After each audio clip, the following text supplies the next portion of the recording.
வணக்கம் நண்பர்களே, நான் ராகவேந்திர ஆரா. இது ஆரா அப்டேட்ஸ். அதிமுகவுடைய பொதுச் செயலாளர் எடப்பாடி பழனிசாமி டெல்லி சென்று உள்துறை அமைச்சர் அமித்ஷாவை சந்தித்துவிட்டு வந்தது. அது தொடர்பான விவாதங்கள் வேறு வேறு வகைகளில் இங்கே ஊதி பெருக்கப்படுகின்றன. அதாவது உள்துறை அமைச்சர் அமித்ஷா வீட்டிலிருந்து எடப்பாடி பழனிசாமி புறப்பட்டு காரில் வெளியே வரும்போது அவர் யதார்த்தமாக தனது கைக்குட்டையால் முகத்தை துடைக்க, அவர் ஏதோ அமித்ஷா வீட்டிலிருந்து முகத்தை மூடியபடி வெளியே சென்று விட்டார் என்று டிஜிட்டல் ஊடகங்கள், சமூக தளங்களில் ஆரம்பித்து பாரம்பரிய ஊடகங்களிலும் அந்த தகவல் முதலமைச்சர் ஸ்டாலின் அவர்களே நேற்று கரூரில் நடந்த, அதாவது செப்டம்பர் 17ஆம் தேதி கரூரில் நடந்த முப்பெரும் விழாவில் முழுக்க நனைஞ்ச பிறகு முக்காடு எதற்கு, காலில் விழுந்த பிறகு கர்ச்சிப் எதற்கு என்று கேட்கிற அளவுக்கு அந்த விவகாரம் தமிழ்நாடு அரசியலில் ஒரு மையப்பொருளான விவாதமாக மாறிவிட்டது. அதிமுக தொடங்கினப்போ தன்னுடைய கொள்கை அண்ணாயிசம்னு சொன்னாங்க. அதை இப்ப பழனிசாமி அவர்கள் அடிமையிசம்னு மாத்தி அமித்ஷாவே சரணம்னு மொத்தமா சரண்டர் ஆகிட்டார். முழுசா நடந்த பிறகு முக்காடு எதுக்குன்னு கேட்பாங்க. அந்த மாதிரி நேற்று டெல்லியில கார் மாறி மாறி போன பழனிசாமியை பார்த்து இப்ப எல்லாரும் என்ன சொல்றாங்க தெரியுமா? காலையே விழுந்த பிறகு முகத்தை மூட கர்ச்சீஃப் எதுக்குன்னு தான் எல்லோரும் கேட்கிறாங்க.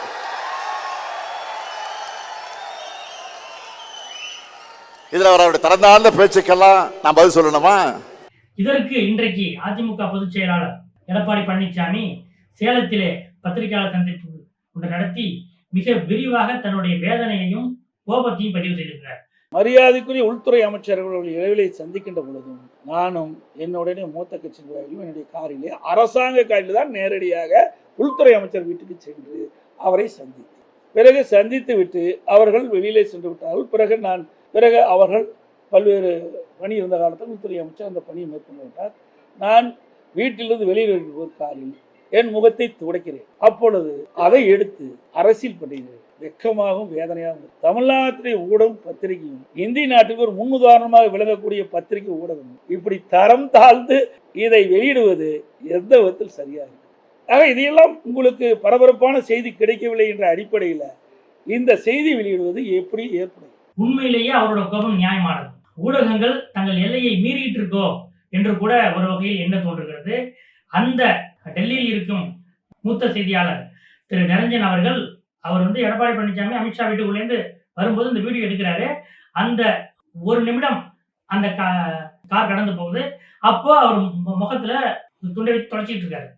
இந்த நிலையில் அந்த காட்சியை வைத்துக்கொண்டு முதலமைச்சரே ஒரு கட்சியோட விழாவில் இப்படி எதிர்கட்சி தலைவரை நோக்கி அட்டாக் செய்வதற்கு இந்த விஷயத்தை முகத்தை மூடிக்கொண்டு போனார் என்று சொல்வது அரசியலையும் எந்த எல்லைக்கு வேணாலும் போறாங்க என்ற ஒரு விஷயத்தை ஏற்படுத்தியிருக்கிறது. இதுல என்ன முக்கியமான விஷயம்னா, எடப்பாடி பழனிசாமி அமித்ஷாவோடு என்ன விவாதித்தார், அவர் கொடுத்த கோரிக்கை மனு, அதாவது அதுக்கு மறுநாள் அவர் வெளியிட்டாரு. அதாவது பசும்பொன் முத்துராமலிங்க தேவருக்கு பாரத ரத்னா விருது கொடுக்க வேண்டும் என்ற ஒரு கோரிக்கை மனுவை உள்துறை அமைச்சர் அமித்ஷாவிடம் எடப்பாடி பழனிசாமி அவர்கள் நேரடியாக அளித்திருக்கிறார்.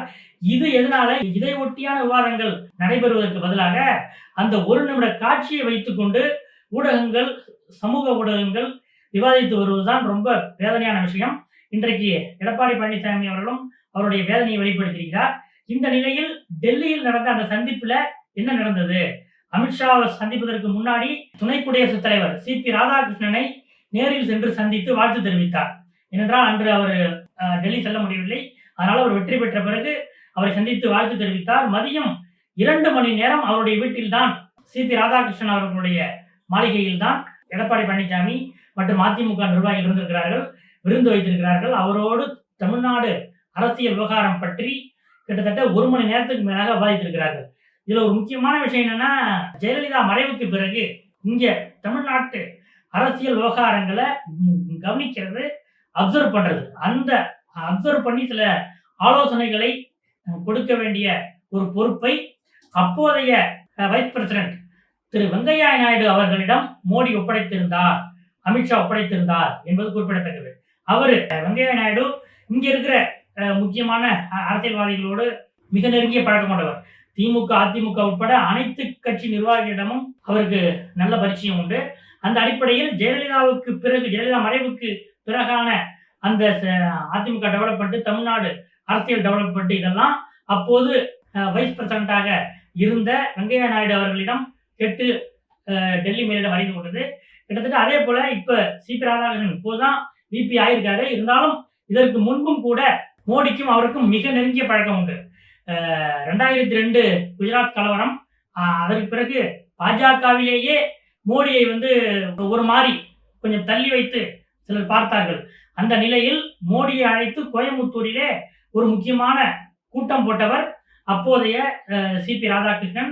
RSS அமைப்பில் இருவரும் ஊறியவர்கள் என்பதால் அந்த பழக்கம் அப்போதிலிருந்து இருந்தது. மோடிக்கு மிக நெருங்கியவரான சிபி ராதாகிருஷ்ணன் அவர்கள் இப்போதும் தமிழ்நாடு அரசியல் பற்றிய சில அப்சர்வேஷன்களையும் சில அட்வைஸ்களையும் பாஜக மேலிடத்துக்கு அளிக்கிறார் என்று சொல்லப்படுகிற இந்த சூழ்நிலையில் சிபி ராதாகிருஷ்ணனை எடப்பாடி பழனிசாமி 2 மணி நேரம் சந்தித்திருக்கிறார்.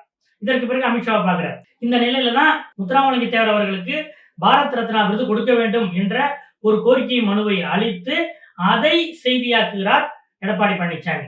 இங்கதான் விவாதிக்க வேண்டிய விஷயமே இருக்கு. ஏனென்றால் இப்போது அதிமுகவை ஒன்றிணைக்க வேண்டும் என்றெல்லாம் சொல்கிறவர்கள் என்ன சொல்கிறார்கள்? நம்ம டெல்டாவிலையும் மாநிலத்தின் தெற்கு பகுதியில சவுத்லையும் முக்குளத்தோர் வாக்கு வங்கியை அதிமுக இழந்திருக்கிறது. 2024 டிடிவி தினகரனும் ஓபிஎஸும் அவங்க தேசிய ஜனநாயக கூட்டணியில் போட்டியிட்ட போது அவங்க சொந்த செல்வாக்க வச்சுக்கிட்டே லட்சக்கணக்கான வாக்குகளை வாங்கினார்கள். இப்படிப்பட்ட நிலையில் இங்க உதயகுமார், செல்லூர் ராஜு, காமராஜ், OS மணியன் உள்ளிட்ட முக்குளத்து சமுதாயத்தை சேர்ந்தவர்கள் அதிமுகவில் இருந்தாலும் கூட ஏதோ முக்குளத்து சமுதாயத்தில் முழுமையான ஆதரவு முன்பு இருந்ததை போல அதிமுகவுக்கு இப்ப இல்ல அப்படின்ற ஒரு தோற்றம் இருக்கு. இதை ரெக்டிஃபை பண்றதுக்கு என்ன பண்றது?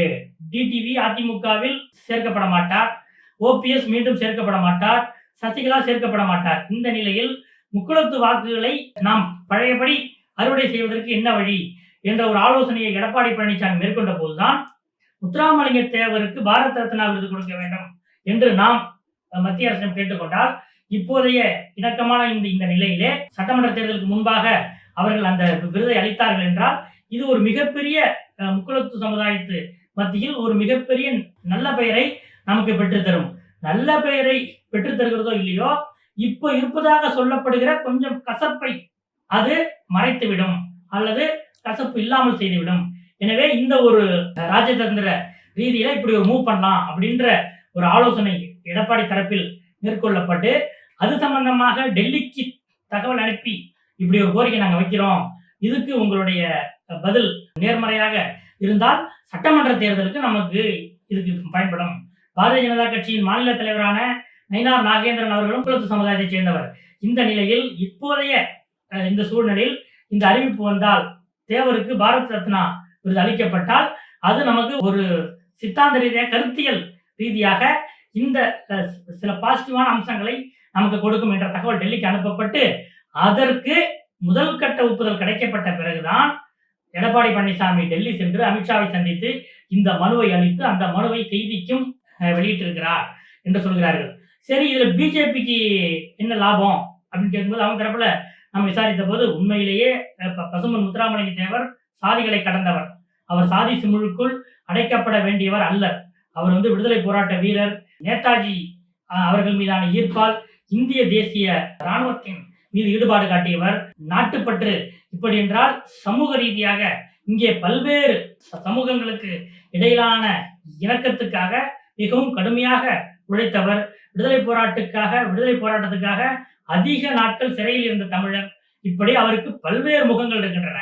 ஆனால் சமீப காலமாக இந்த அரசியல், கட்சி அரசியல், சாதி அரசியல் அவர் மீதும் ஒரு முத்திரை குத்தப்பட்டிருக்கிற இந்த நிலையில் இப்படி ஒரு முடிவை எடுத்தால் அது ஏற்கனவே ஒவ்வொரு அரசியல் கட்சிக்கும் ஒரு பேக்போன் காஸ்ட் என்ற ஒரு தியரி இங்க இருக்கு. தமிழ்நாட்டுல ஜெயலலிதா, சசிகலா அந்த அரசியல் காலத்திலே அதிமுகவுக்கு முக்குளத்தோர் ஒரு பேக்போனாக இருந்தார்கள் என்று ஒரு தியரி உண்டு. அதே போல எதிர்காலத்தில் பிஜேபியுடைய பேக்போனாக முக்குளத்து சமுதாயத்தை நாம் எடுத்துக்கொள்ளலாம் என்றால் அதற்கு இது மாதிரியான முன்னெடுப்புகள் உதவும் என்று பாஜக சைடில் இருந்தும் ரிப்போர்ட்டுகள் டெல்லிக்கு அனுப்பப்பட்டிருக்கின்றன. இந்த அடிப்படையில் தான் இந்த விஷயத்தில் விரைவில் ஒரு நல்ல முடிவு எடுக்கப்படும் என்று சொல்கிறார்கள். இன்னொன்று விஷயம் என்னன்னா, உள்துறை அமைச்சர் அமித்ஷா அல்லது பிரதமர் மோடி ஆகிய இருவரில் ஒருவர் வருகிற தேவர் ஜெயந்திக்கு பசும்பொன் கிராமத்துக்கு வருவார்கள், அப்படி ஒரு திட்டமும் இருக்கிறது என்ற ஒரு தகவலும் டெல்லியில் இருந்து கிடைக்கிறது. இந்த விஷயங்கள் எல்லாம் பேசப்பட்டு அதிமுகவுடைய உட்கட்சி பிரச்சனையிலும் இனிமே நீங்க எடுக்கிறதா முடிவு, கூட்டணி விஷயத்திலும் சரி கட்சி விஷயத்திலும் சரி வேறு எந்த இதுவும் கிடையாது என்று எடப்பாடி ஒரு உத்தரவாதத்தையும் அமித்ஷாவிடமிருந்து வாங்கி வந்திருக்கிறார். இந்த நிலையில் இந்த பயணம் எடப்பாடிக்கு வெற்றிகரமான பயணம்தான் என்று அதிமுக தரப்பில் சொல்கிறார்கள். இந்த ஸ்டெப்பை எடுக்க ஆரம்பிச்சதிலிருந்தே டிடிவி தினகரன் மிக அதிகமாக தன்னுடைய கோபத்தை எடப்பாடி மீது காட்டி வருகிறார் என்பது அவருடைய பத்திரிகையாளர் சந்திப்புகளில் இருந்தே வெளிப்படையாக தெரிகிறது. இந்த ரீதியில் வருகிற சட்டமன்ற தேர்தலை மையமாக வைத்து இந்த முடிவு எடுக்கப்பட்டாலும் கூட பசும்பொன் தேவருக்கு பாரத ரத்னா விருது வழங்குவது என்பது மிக பொருத்தமான ஒரு முடிவாக இருக்கும். அது தாமதமான முடிவாக இருந்தால் கூட மிக பொருத்தமான, வரவேற்க தகுந்த ஒரு முடிவாகத்தான் இருக்கும் என்பதுதான் அரசியல் கடந்த, சமுதாயம் கடந்த நாட்டு சிந்தனையாளர்களுடைய ஒரு எண்ணமாக இருக்கிறது. இந்த வகையில் டெல்லி பயணம் எடப்பாடி பழனிசாமி அவர்களுக்கு வெற்றிதான். இந்த கட்சி விமர்சனங்கள் எல்லாம் கடந்து பார்த்தால் இது அவருக்கு கூட்டணி ரீதியாகவும் உட்கட்சி ரீதியாகவும் அவருக்கு ஒரு மைல்ஸ்டோன் ஜேர்னி என்றுதான் அதிமுக வட்டாரத்திலே கூறுகிறார்கள். அடுத்தடுத்த அப்டேட்டுகளில் நம்ம அடுத்தடுத்த விஷயங்களை பேசுவோம். நன்றி.